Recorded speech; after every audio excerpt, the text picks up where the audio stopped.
Hello. Today is still uh, February 18th. Yes, February 18th, um, Wednesday, and this is part two of the comic book reviews for this week. This video contains all of the DC comics that I picked up this week. If you're interested in the Marvel or any other comics that I read this week, that is in the previous part of this video, so if you want to, feel free and watch that. Now that that is over, let us jump right into Future's End number 42.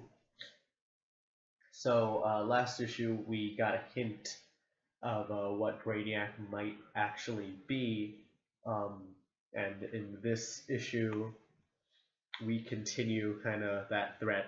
Brainiac in New York City, we're figuring out what he's doing, what his plan is, and how the Justice League, how the Justice League plans on combating him. What I love is on the third page here, we get a shot of the Justice League all rallied together, and we just have over here Firestorm just making a bunch of teddy bears. And I love how that was the first thing she transmutated when she became the new Firestorm, and that's kind of the only thing she could do is make teddy bears. So I just thought that was a neat little visual joke here. We then learn that we get Shazam becoming Shazam now that Superman is back, doesn't have to pretend anymore. And we learn that that Brainiac's plan is to take New York City, is to take Manhattan, as he's been doing with cities like Kandor and stuff like that. We get greater hints that the inside of Brainiac is the multiverse. This time it's the atom shrinking down to subatomic size and going inside Brainiac. And all the information is coming at him way too fast, apparently. We also catch up with Batman and Mr. Terrific. This was actually previously, as they discuss Brother Eye, and by the end of this book, we find out the conclusion they come to vis-a-vis Brother Eye and what to do with them. We also get the conclusion of, where is it?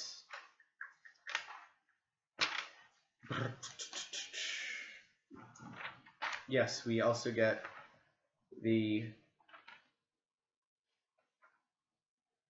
where is it? It was right here. Duh. I know it's in this book. I know I read it. We get the conclusion of the Terry McGinnis and Batman Joker robot thing fight.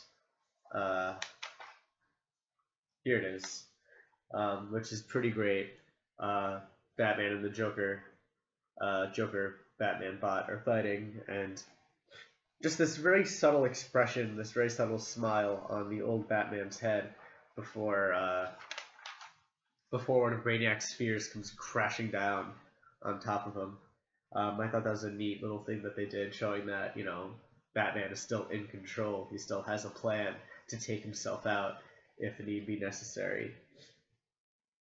And then we end this book, well, this is the final page actually, and we end this book with learning that Brother Eye was activated or turned on in order to fight Brainiac. So pretty weird place to leave the story, with the activation of Brother Eye as a defense system to combat Brainiac, and then knowing how this turns out in the future. Yeah, this book not as disappointing as it used to be, which is, I'm glad to say that. It's getting very enjoyable to read week to week. Next up, we have Wonder Woman, and we begin where we left off with the Trinity, Wonder Woman, Batman, and then, sorry about my nasally voice, I have a cold. The Trinity, Batman, Superman, and Wonder Woman investigating the caves that they discovered last issue, where all the people the villages have disappeared into. And we kind of figure out who or what might be behind that. And Diana ends up taking it out, whatever this thing is. But while doing so, comes up and has a kind of crisis of character, has to fight against the god of war within her that has been kind of plaguing her this entire arc. She has to resist, kind of resist her baser urges to just kill and end things outright. Sorry. Yeah, so Diana versus her inner god of war, or goddess of war, I guess, rather. After subduing the thing, Diana returns to Paradise Island, where she gets a talk from her mom, who is now part of the island. The time that she spent in the clay statue ended up helping her bond with the island's spirit or something. It's explained here, and it's all very magic-y. But basically now her mom is part of the island, and Diana gets some very helpful motherly advice before we jump into the kind of second story of this book, which is Donna Troy leading the charge against the Amazonian brothers, trying to get them off Themyscira, and we end with Diana versus Donna Troy for the lives of the Amazon brothers, which is an interesting place to leave it, especially right after we learn that, you know, whatever we learned from Hippolyta, which I'm not going to say in too much detail because really you should read this for yourself if you're interested. Right now, as of now, not as good as Brian Azzarello's run, but it's not as bad as it could be. Speaking of our next comic, which is cough for dramatic effect, Superman and Wonder Woman. And I am really not liking this book, I'm sorry to say. Just a brief plot overview is we get a little backstory on Magog, who's this little kid named David during the Darkseid War from Justice League issue number 1 in the New 52. And then we get a lot of backstory about why Circe is doing all of this. She has beef with Hippolyta about a promise that they made, you know, thousands of years ago during the founding of Themyscira. And there's just way too much going on, and it's way too slow. There's too much exposition, too many people talking over each other. We have this page over here, which is shadowy organization following Superman and Wonder Woman, not really explained. It's already adding too much to this story that already has way too much going on and not in a way that's easy to digest. It's just, this story goes on and on and on, and it's not much fun to read, and we end with Circe possessing Superman to fight Diana. I mean, it's just not interesting. The characters aren't anything special. I don't care about the characters in this book as much as I do in the other books. This is honestly probably my last issue with this book. I just have not really been enjoying it recently. So, yeah, sorry to say that. But, I mean, it's a review. I gotta say my opinion, right? Moving on to a book I enjoyed a lot more, Justice League, issue 39. We begin, again, we left off with Patient Zero infecting a majority of the Justice League and pitting them against Diana, Superman, and the new Power Ring and Lex Luthor. And this article is the conclusion of this arc. It is the big fight between the Amazovirus and Patient Zero and the remainder of the Justice League. In the beginning, we have a really good fight scene between Diana and the possessed Justice League. It's just her against everybody else, pretty much, and it's a really good fight. We learned that the Amazovirus is a hive mind. Well, we already knew it's a hive mind, but we see them work as a hive mind, where all the heroes are fighting together as, you know, one mind like the heroes are all multiple fingers of the same hand attacking Diana and Superman. And it turns out, or it looks like a losing battle for the most part. Then Captain Cold comes in. Where does Captain Cold come in? Captain Cold comes in here, helping Diana out by freezing the Flash zombie. And Captain Cold is the best character in this book. He's just so likable and competent. There's really just nothing to not like about Captain Cold here. He's quick-witted. He's he's competent. He's the one who discovers that the only weakness the Amazing Virus really has is cold, which allows Superman to jump in and help with the cause.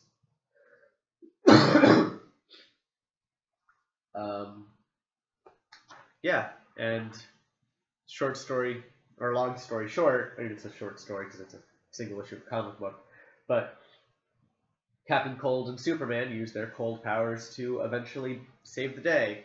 Luthor synthesizes an antidote out of Superman's blood, but we discover that some of the people infected, even while cured, are retaining their powers.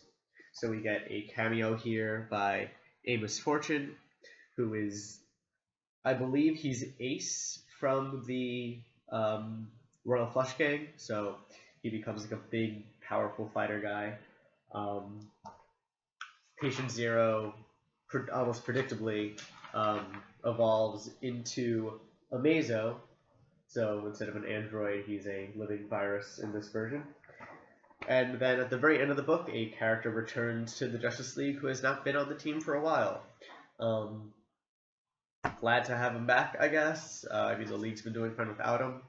I mean, he's part of the League, I guess, kind of innately. When you think Justice League, he's definitely a team member, and he's back. So if you were missing, I'm not going to say who it is because it's like a last page sort of spoiler thing for this book, but he's back on the team for better or for worse. God, I've been getting better. This is me better. I was not able to get out of bed all weekend pretty much. Yeah. Anywho, moving on to Batman Superman issue 19. The continuation of the Superman's Nemesis arc.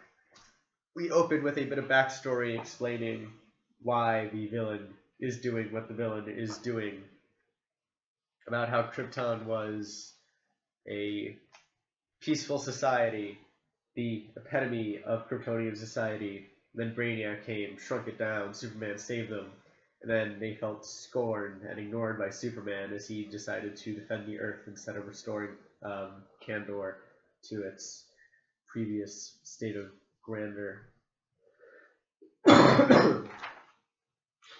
Catching up to the current storyline, we have Superman, Batman, and Supergirl decide to infiltrate Kandor to fight the villain on his own, really tiny size in Kandor, figure out what's going on, and to save any innocent Kandorers, the people of Kandor, any innocent people of Kandor who might be wrapped up in the villain's personal vendetta against Superman. And we get this really great line that Kandor is still Krypton, still with Kryptonian atmosphere and all that, and Lois is angry she can't go. She's like, well, Batman's human, why can Batman go? And it's because he's Batman. Spoiler alert, Batman can do whatever he wants because he's Batman. We also get the reveal of who the criminal mastermind is behind all this. Again, trying to avoid spoilers in this book. But it is a villain we've seen before in the reboot. In a previous Superman comic in the reboot.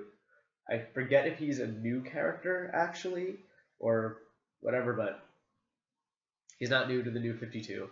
And overall, this book feels weird because I didn't notice this as I was reading. I enjoyed the book as I was reading, but as soon as I finished, I realized that things just kind of happen in this book. I read it over again really quickly, and I realized like things feel kind of disjointed. It's like one thing happens and another thing happens, and it doesn't quite feel like they connect. It's like they have words, connecting. It's like, okay, Batman, you do this, and then we see Batman do that thing. But it feels like one thing happens, the next thing happens, and it feels like things are just kind of happening without enough development to make them feel like they're deserved to happen. Again, as you're reading, you don't really notice it. It just feels like, okay, this is how the story goes. You have Batman and Superman doing this, and then they're doing this other thing. But in retrospect, it kind of feels like, okay, they did this one thing, and then they did this other thing, but in between, it doesn't feel like they did anything to get from point A to point B. They were just point A, point B, point C without any interstitials, I guess, or anything coming in between those moments to link them up. But again, because I didn't notice it when reading, I'm finding it kind of hard to fault the book on that point. It could just be part of, you only have 30-something pages in this book, so it could just be part of that story structure where they have a lot of plot points happening. The story moves really quick in this issue, so it could just be that, and that's why it feels like things are happening without linking up quite well. But yeah, that's weird sort of takeaway from this issue. Moving on to Batgirl, and just as the cover of this book says, it is Batgirl versus Burnside. We open with Batgirl being chased by the normal people of Burnside, and we're not exactly sure why. We find out by the end of this book, thankfully. It's not a mystery for long, but it is a very intriguing way to open the book. I quite enjoyed it. We find out very soon afterwards that there is a $20 million bounty on Batgirl's head, and that could explain why people are after her. Who knows? Probably. And then I love in this page too, we just have this panel of just absolute desperation and exhaustion that Barbara has, balancing Batgirl at night, her falling out with Black Canary, and having school and all that, and just, I looked at this face and I was like, I can totally relate. I have been that tired. I have been that busy.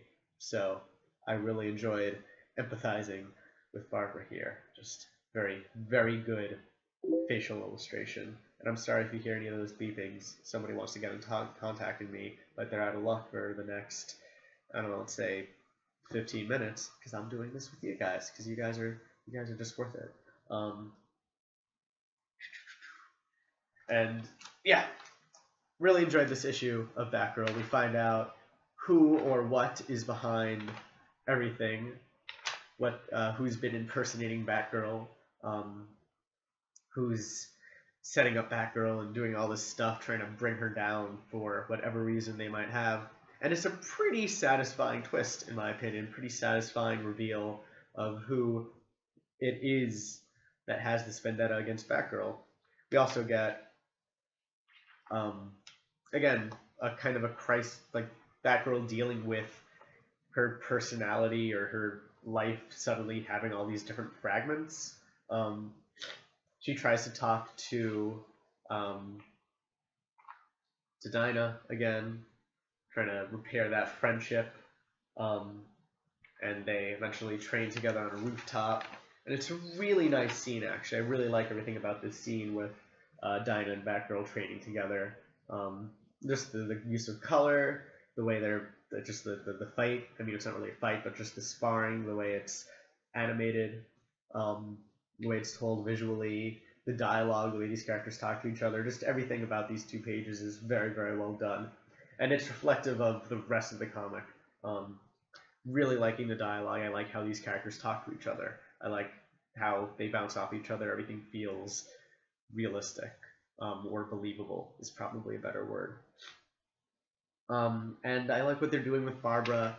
Through this book, she's half convinced that maybe she's setting herself up, that she's been having these kind of weird lapses in memory, and she's thinking, maybe I'm doing this, maybe I'm sabotaging myself, and it ties into her doubting whether or not she wants to be Batgirl because of an innate sense of justice, or because she's becoming a celebrity by doing it. This, fame versus heroism sort of dichotomy that she's been dealing with since moving to Burnside. Pretty much, she's not feeling herself, and it all ties in very well. Really like how the story is playing out.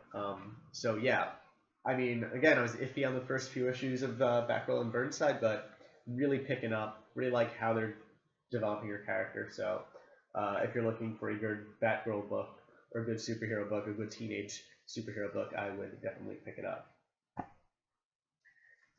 Next up, we have only 3 books left. Cool. Next up, we have Batman and Robin. I just love the cover of this. Again, I'm a sucker for references to other things because, I don't know, I just am. I like it when things reference other things. I like intertextuality.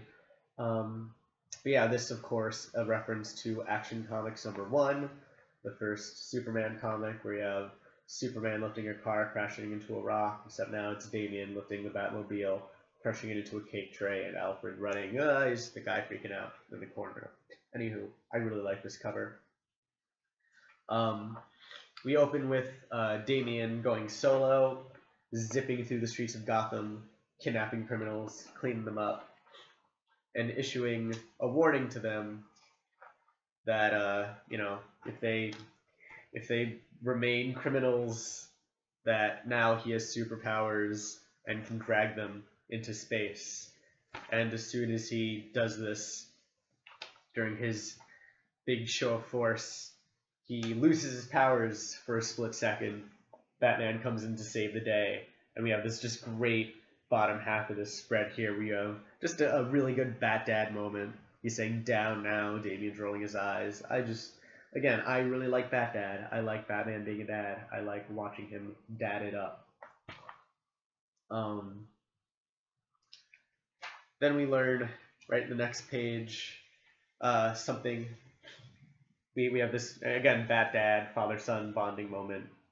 Dad and son fishing, Bruce and Damian fishing and having a talk about superpowers and all that. And we learn that one other thing that Bruce is not good at, besides cooking, fun fact, Batman can't cook at all. We learn he's also not an expert fisher, because he notes how Alfred says they can't come back until they catch at least one fish.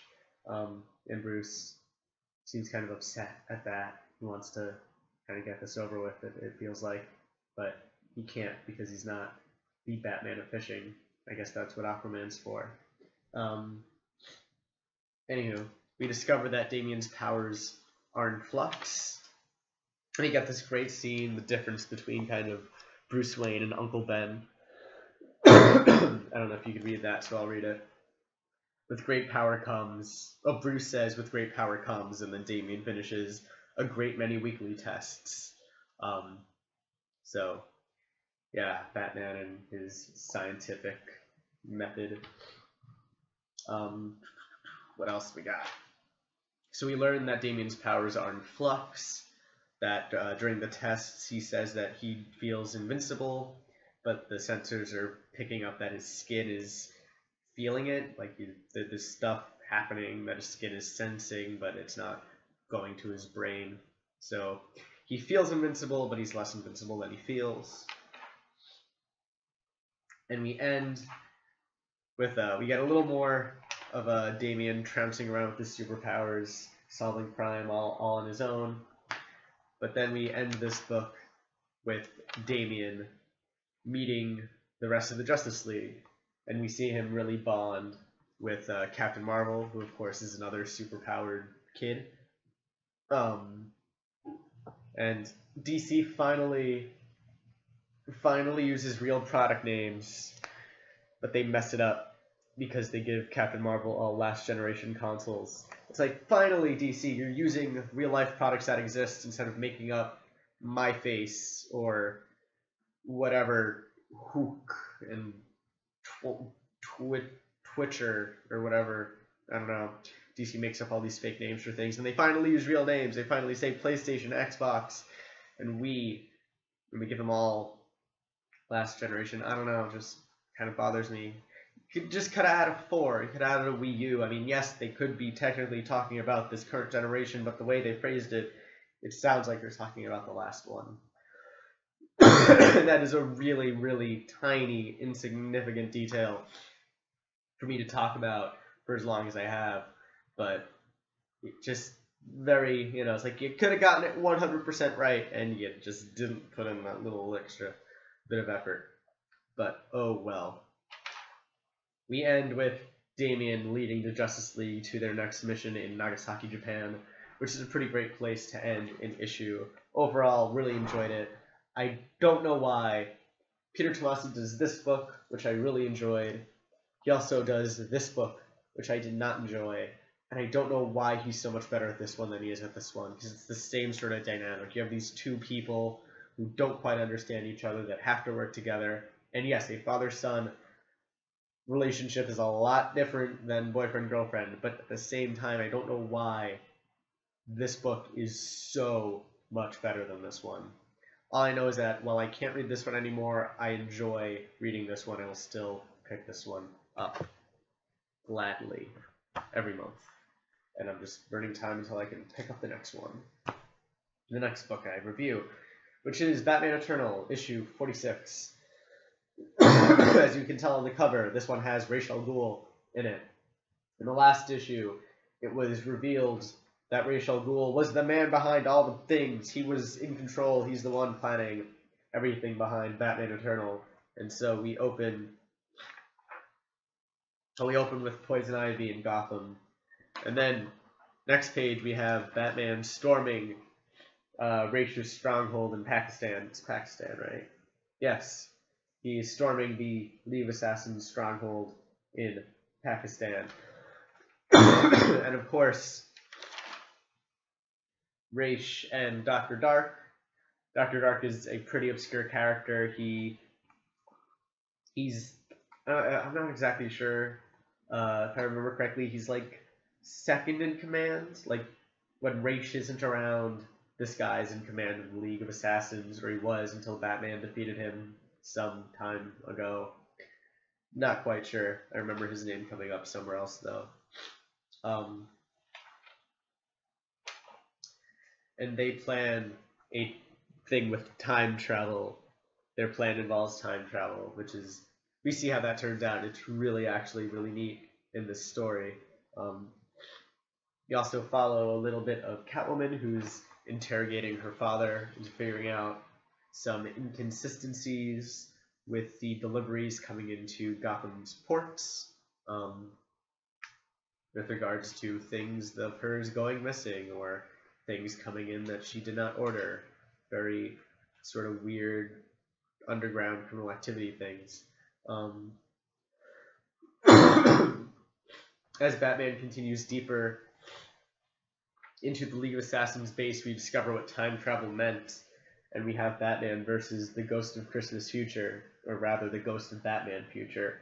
And he sees a bunch of different kind of alternate future Batmen, which I really enjoyed.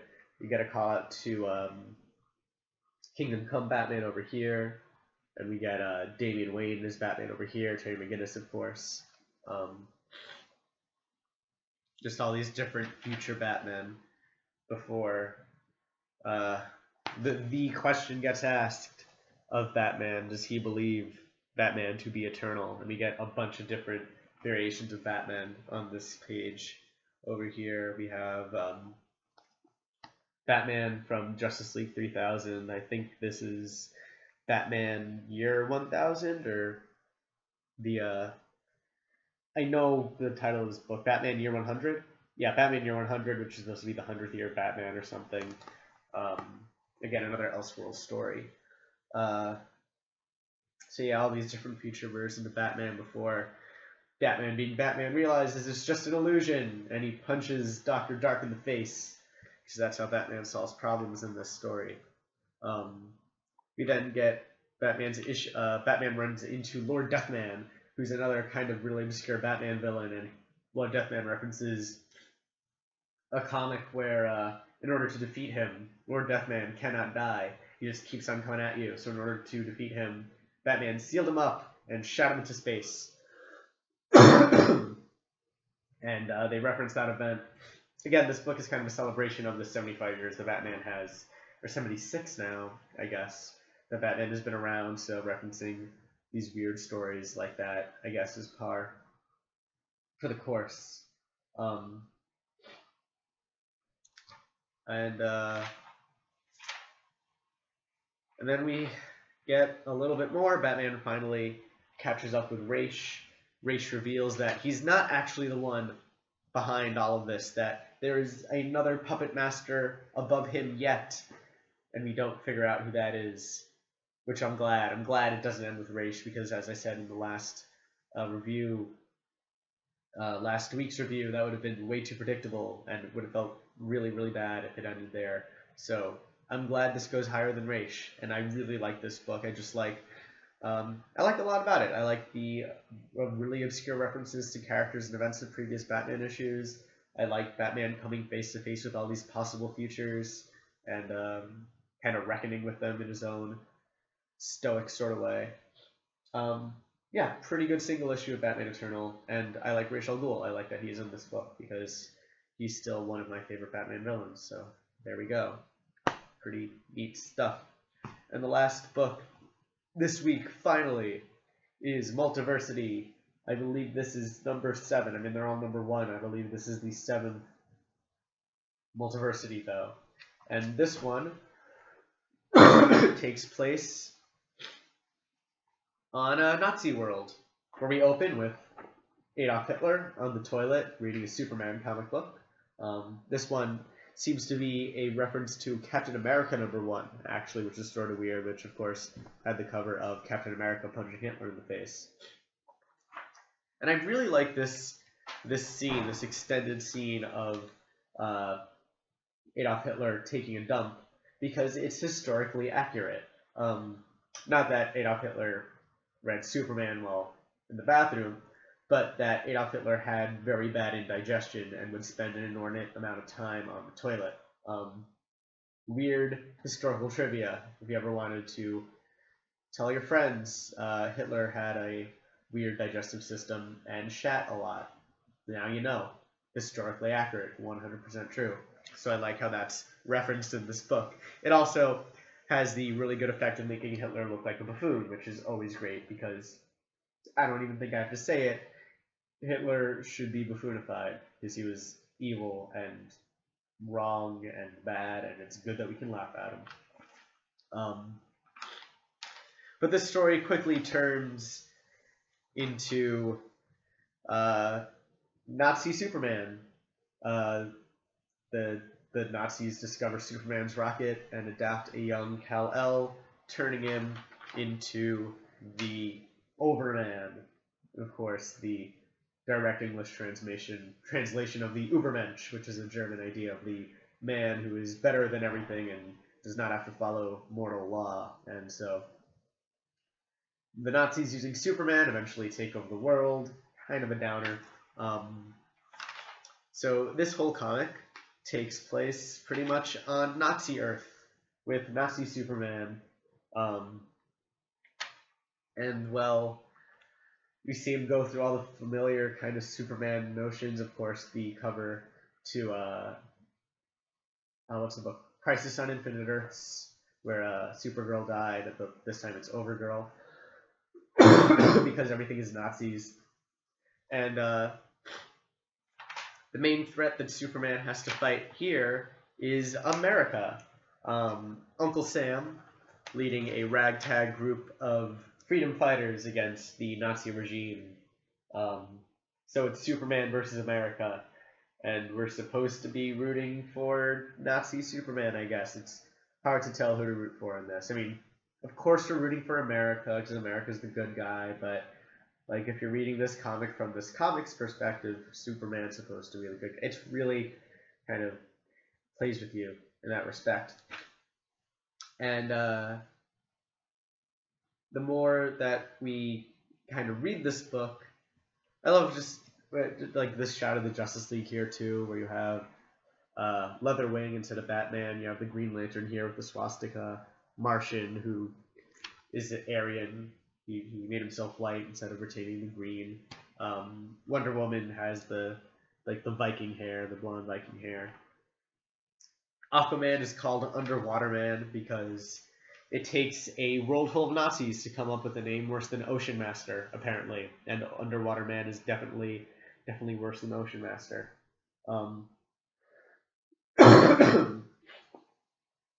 And yeah, through this book, even though Superman is a Nazi, he's still a Superman, and we see through this book him becoming more and more sympathetic and getting more and more kind of concerned with the actions of the past and wondering sorry, this cold, man.